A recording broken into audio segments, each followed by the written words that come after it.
Hello guys, कैसे हो? I hope बढ़िया होगी। और आज आपको लग रहा होगा कि क्यों थोड़ा सा सैड हूँ मैं। इसका रीज़न बताता हूँ पहले तो, क्योंकि मैं आज लेट उठा हूँ। तो ठीक है, मेरा जो वर्क है वो अभी हुआ नहीं, मैंने कुछ पढ़ा नहीं। एंड मेरे यहाँ मौसम देखो, मौसम कितना ज़्यादा क्लाउड से घिरा हुआ है। पूरे पूरे साइड में देखो, पूरे मेरे चारों ओर आपको सिर्फ क्लाउड ही क्लाउड दिखेगी।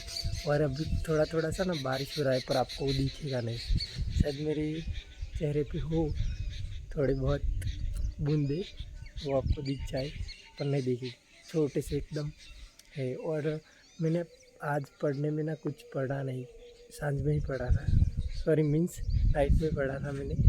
एंड मैंने वो मेरा फर्स्ट लैंग्वेज जो कि गुजराती है, उसमें मैंने 2-3 चैप्टर क्लियर किए थे, वो आपको बताऊंगा। पर बताने का कोई मीन्स नहीं बनता, क्योंकि वो गुजराती में है और मुझे उसको हिंदी या इंग्लिश में ट्रांसलेट करना आता नहीं है। तो चलो मिलते हैं नेक्स्ट वीडियो में, बाय बाय।